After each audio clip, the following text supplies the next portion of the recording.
Hello दोस्तों, good morning, नमस्कार, जोहार। चलिए देखते हैं झारखंड की आज की फटाफट बड़ी खबरों को। इसके पहले अगर आप इस चैनल पर पहली बार आए हैं तो चैनल को सब्सक्राइब कर दें, साथ ही वीडियो को लाइक भी कर दें। सीएम हेमंत सोरेन की रांची वासियों को जल्द एक और फ्लाईओवर की सौगात, ट्रैफिक जाम से मिलेगी राहत। रांची वासियों को जल्द ही एक और फ्लाईओवर की सौगात मिलेगी। झारखंड के मुख्यमंत्री हेमंत सोरेन ने रांची के मैकॉन चौक से सिरमटोली चौक तक बन रहे निर्माणाधीन फ्लाईओवर का कल मंगलवार को औचक निरीक्षण किया। मौके पर विधायक कल्पना सोरेन एवं राज्य सरकार के वरीय अधिकारी भी मौजूद थे। निरीक्षण के दौरान सीएम ने फ्लाईओवर के निर्माण कार्य की प्रगति की जानकारी ली और संबंधित अधिकारियों से फ्लाईओवर को लेकर निर्देश दिया। मुख्यमंत्री ने अधिकारियों से कहा कि इस फ्लाईओवर के निर्माण में गुणवत्ता का ख्याल रखें, समय सीमा पर भी विशेष ध्यान दें। सीएम हेमंत सोरेन ने फ्लाईओवर निरीक्षण के बाद पत्रकारों से बातचीत में कहा कि पहले भी राज्य सरकार द्वारा कांटा टोली से सिरमटोली चौक तक बने फ्लाईओवर को निर्धारित समय सीमा से पहले ही राजधानी वासियों को समर्पित किया जा चुका है। मैकॉन चौक से सिरमटोली चौक तक बन रहे यह फ्लाईओवर भी निर्धारित समय सीमा से पहले ही रांची वासियों को समर्पित किया जा सके, इसके लिए राज्य सरकार के पदाधिकारी, इंजीनियर एवं फ्लाईओवर निर्माण में लगे श्रमिक पूरी मेहनत और लगन के साथ अपने अपने कार्य में जुटे हैं। मुंबई से देवनगरी तक सीधी हवाई सेवा शुरू, देवघर पहुंची पहली फ्लाइट। लोगों ने कहा यह हवाई सेवा यात्रियों को काफी राहत पहुंचाएगी। मुंबई से देवघर की सीधी हवाई सेवा शुरू हो चुकी है। मंगलवार को दोपहर 1 बजे इंडिगो की पहली फ्लाइट मुंबई से देवघर पहुंची, जहां वाटर कैनन सैल्यूट से स्वागत किया गया। एयरपोर्ट से बाहर निकले यात्रियों ने कहा यह हवाई सेवा यात्रियों को काफी राहत पहुंचाएगी। करीब 180 यात्रियों को लेकर पहली फ्लाइट मुंबई से देवघर पहुंची। देवघर पहुंचने पर लोगों ने बाबा बैद्यनाथ की धरती को नमन किया और कहा कि प्रधानमंत्री नरेंद्र मोदी के कारण यह संभव हो पाया है। मलेशिया से वापस लौटेंगे झारखंड के 52 मजदूर, 11 से 20 दिसंबर तक वापसी। 1 साल पहले कमाने गए, अब खाने के भी पड़े लाले। मलेशिया की राजधानी कुआलालंपुर में फंसे झारखंड के 52 मजदूरों और उनके परिजनों के लिए अच्छी खबर है। भारत सरकार ने इनकी वापसी की तैयारी शुरू कर दी है। कुछ कानूनी प्रक्रिया पूरी की जा रही है। इसके बाद सबको 11 से 20 दिसंबर तक वापस देश लाया जाएगा। यह जानकारी गिरिडीह सांसद ने दी है। उन्होंने सोशल मीडिया एक्स में लिखा, मजदूरों के फंसने के मामले को सोमवार को संसद में नियम 377 के तहत सभा पटल पर रखा था। भारत सरकार ने संसद में बताया है सभी मजदूरों को मलेशिया की राजधानी कुआलालंपुर स्थित भारतीय दूतावास में रखा गया है। कुछ कानूनी प्रक्रिया पूरी की जा रही है। इसके बाद तय तिथि पर इन मजदूरों को देश वापस लाया जाएगा। अच्छा कपड़ा और खाने की लालच देकर सुपरिटेंडेंट करता था यौन शोषण। बच्चियों को घर पहुंचाती थी काउंसलर, शिकायत करने पर डांटकर चुप करा देती थी। पलामू बालिका गृह की बच्चियों के साथ यौन शोषण की जांच रिपोर्ट एसडीएम सुलोचना मीना ने डीसी शशि रंजन को सौंप दी है। डीसी ने रिपोर्ट के बाद कहा है बाल कल्याण समिति को बर्खास्त किया जाएगा। प्रोटेक्शन ऑफिसर इंस्टीट्यूशनल केयर के खिलाफ भी कार्रवाई की जाएगी। एसडीएम की जांच रिपोर्ट में कई हैरान कर देने वाली बातें सामने आई है। रिपोर्ट के अनुसार महिला काउंसलर की मिलीभगत से सुपरिटेंडेंट बीते 3 साल से बच्चों का शोषण कर रहा था। वह कमजोर तबके की लड़कियों को अच्छा खाना और कपड़े का लालच देता था। फिलहाल पुलिस ने सुपरिटेंडेंट 72 वर्षीय राम प्रताप गुप्ता और महिला काउंसलर प्रियंका कुमारी उम्र 26 साल को गिरफ्तार कर लिया है। 28 बच्चियों को बालिका गृह से निकालकर सखी वन स्टेप सेंटर में शिफ्ट कर दिया गया है। सीएम ने कराई 5 बेसहारा बच्चों की पढ़ाई की व्यवस्था। माता पिता की मौत के बाद बच्चे हो गए थे बेसहारा, नानी को भी मिलेगी पेंशन। मुख्यमंत्री हेमंत सोरेन के आदेश के बाद 5 बेसहारा बच्चों की शिक्षा, राशन, पोषण की व्यवस्था कर दी गई है। साथ ही बच्चों की नानी को अब पेंशन भी मिलेगा। मुख्यमंत्री ने इस संबंध में चाईबासा डीसी को पीड़ित परिवार को हर जरूरी सरकारी योजनाओं से जोड़ने और बच्चों की पढ़ाई की व्यवस्था करने का निर्देश दिया था। मुख्यमंत्री को जानकारी मिली कि पश्चिमी सिंहभूम के झींकपानी स्थित असुरा गांव निवासी साहू पूर्ति और दुखी पूर्ति की मृत्यु 24 नवंबर 2024 को हो जाने के बाद उनके 5 बच्चे बेसहारा हो गए हैं। बच्चे की देखने वाली उनकी बुजुर्ग नानी सामाजिक सुरक्षा पेंशन से वंचित है। इसकी जानकारी के बाद मुख्यमंत्री ने पीड़ित परिवार को सरकारी योजनाओं से जोड़ने और बच्चों को शिक्षा दिलवाने का आदेश दिया था। खेत में नाबालिग को पकड़ा, पड़ोसी ने किया दुष्कर्म, पीड़िता को घर पर बताने पर हत्या की दी धमकी, आरोपी फरार। पलामू में सोमवार की देर शाम 11 वर्षीय नाबालिग बच्ची के साथ पड़ोसी ने दुष्कर्म किया। घटना के बाद से आरोपी फरार है। पीड़िता की हालत गंभीर बनी हुई है। मामला हुसैनाबाद थाना क्षेत्र का है। वारदात के बाद किशोरी की गंभीर हालत को देखते हुए हुसैनाबाद अनुमंडलीय अस्पताल से बेहतर इलाज के लिए मेदिनीनगर रेफर कर दिया गया है। इस संबंध में पुलिस ने पीड़िता का बयान दर्ज कर लिया है। पीड़िता की मां ने बताया कि बेटी धनिया पत्ता तोड़ने खेत गई थी। इसी बीच गांव के ही एक युवक ने खेत में ही उसे पकड़ लिया और जबरन कुछ दूर ले गया। फिर पीड़िता के साथ रेप किया और घर पर किसी को नहीं बताने की धमकी दी। आरोपी ने कहा, घर पर बताओगी तो तुम्हारी हत्या कर दूंगा।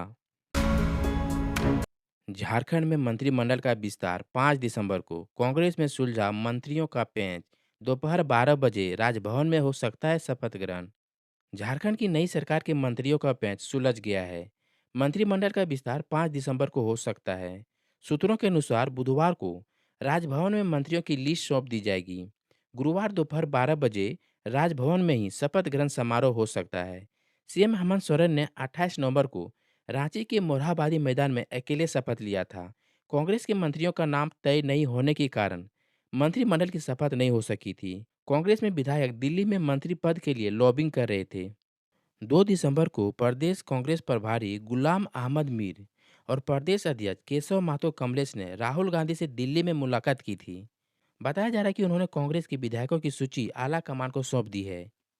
बताया जा रहा है कि हेमंत सोरेन की नई सरकार में पुराने फॉर्मूले को ही बरकरार रखा जाएगा। जेएमएम के 6, कांग्रेस के 4 और राजद की ओर से एक विधायक मंत्री बनेंगे।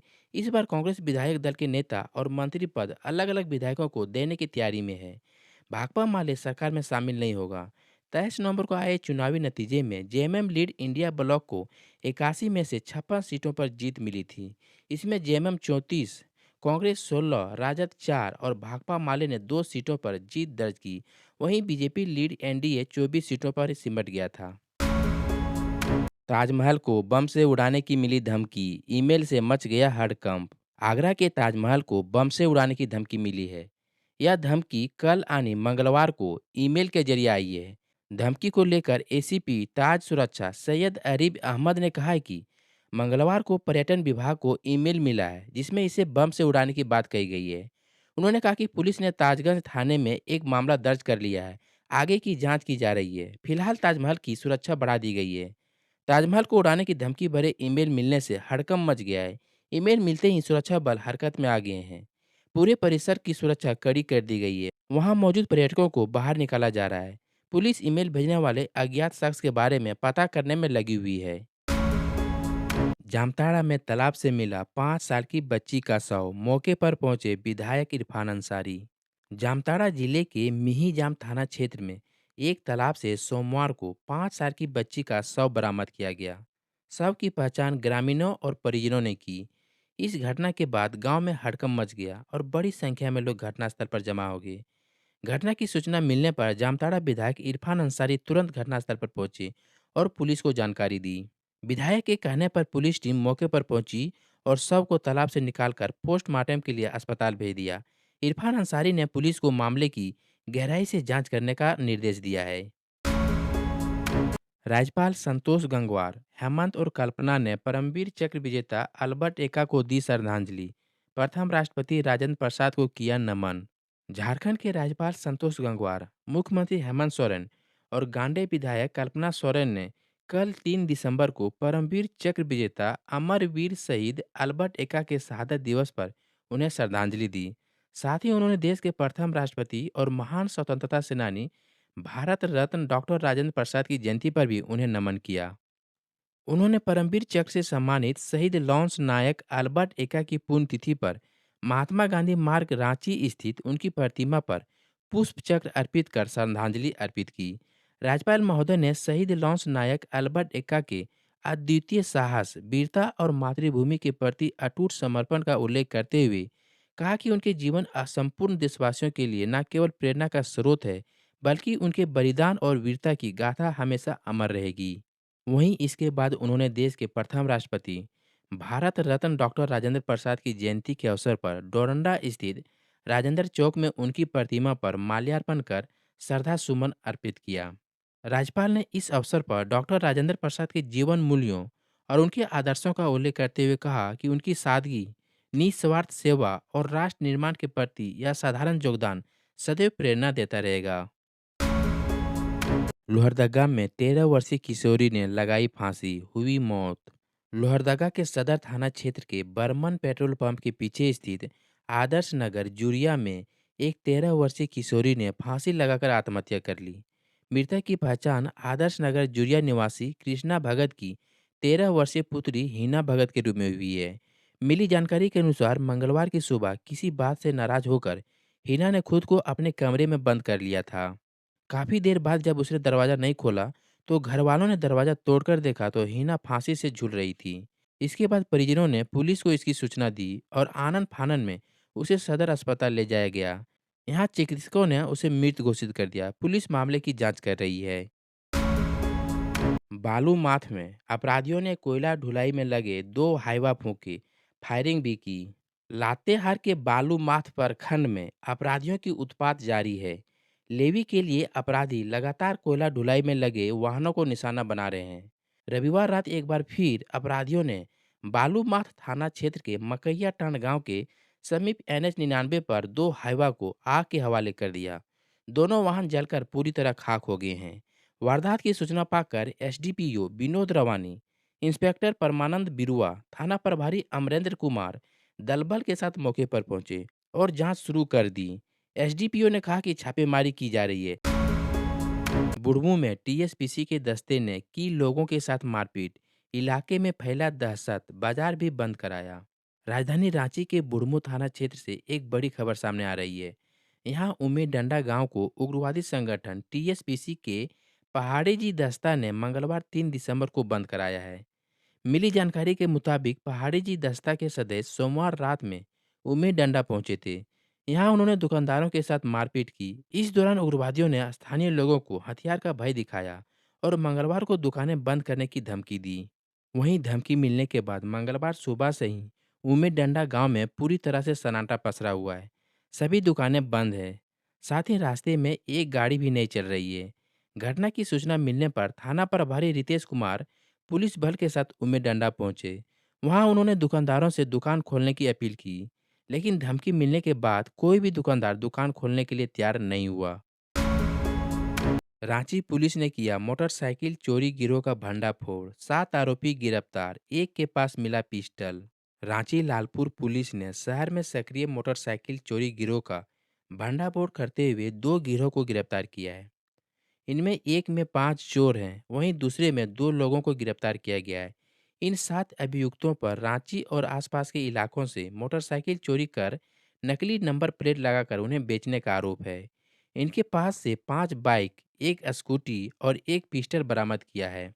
सिटी एसपी राजकुमार मेहता ने लालपुर थाना परिसर में प्रेस वार्ता कर पूरे मामले की जानकारी दी।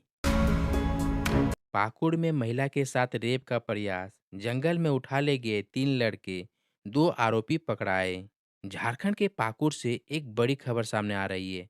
यहाँ एक महिला के साथ 3 लड़कों ने रेप का प्रयास किया है। हालांकि इन लड़कों के गलत इरादे कामयाब नहीं हो पाए। महिला की आवाज़ सुनकर पहुंचे लोगों ने 2 लड़कों को बंधक बना लिया, जिसके बाद पुलिस ने बंधक युवकों को गिरफ्तार कर न्यायिक हिरासत में भेज दिया। बहरहाल मौके का फायदा उठाकर एक आरोपी भाग निकला। घटना मुफस्सिल थाना क्षेत्र की है। इंजीनियरिंग छात्रा रेप मर्डर केस में फांसी की सजा पर रोक, रेप के बाद जलाकर मार डाला। हाईकोर्ट ने कहा था फांसी से कम ठीक नहीं। सुप्रीम कोर्ट ने मंगलवार को 19 वर्षीय इंजीनियरिंग छात्रा के साथ बलात्कार और हत्या के दोषी 30 वर्षीय युवक की मौत की सजा पर रोक लगा दी। न्यायमूर्ति सूर्यकांत, पंकज मित्तल और उज्जवल भूंया की पीठ ने मामले में ट्रायल कोर्ट और हाईकोर्ट का रिकॉर्ड पेश करने का निर्देश दिया है। निचली अदालत ने 2019 में घटना के दोषी बिहार के नवादा जिले के राहुल कुमार उर्फ राहुल राज को फांसी की सजा दी थी, जिसे रांची हाईकोर्ट ने भी बरकरार रखा था। राहुल ने इसी सजा को सुप्रीम कोर्ट में चुनौती दी है। बीटेक की 19 वर्षीय छात्रा रांची की बूटी बस्ती में अपनी बहन के साथ रहती थी। उसके माता पिता भी आते जाते थे। 15 दिसंबर 2016 को छात्रा घर में अकेली थी। शाम 6 बजे कॉलेज से लौटी थी। राहुल ने उसका दिन भर पीछा किया था। छात्रा को इसका एहसास नहीं था। 16 दिसंबर की सुबह करीब 4 बजे राहुल उसके घर के ग्रिल का ताला किसी तरह खोलकर अंदर घुस आया। उसके साथ रेप किया और जब छात्रा अचेत हो गई तो तार से उसका गला घोंट दिया। छात्रा के शरीर से कपड़े उतारे और मोटर में डालने के लिए घर में रखा मोबिल बॉडी पर डालकर आग लगा दी। उसने छात्रा के कपड़े दूसरे कमरे में फेंक कर आग लगा दी। इसके बाद वह दरवाजा बंद कर भाग गया। इस जघन्य घटना के बाद राज्य में लोग भड़क गए। कई दिनों तक प्रदर्शन हुए। बाद में इस मामले की जांच सीबीआई को सौंपी गई। एजेंसी ने करीब 300 लोगों से पूछताछ की। मोबाइल कॉल के आधार पर राहुल का पता लगाया गया था।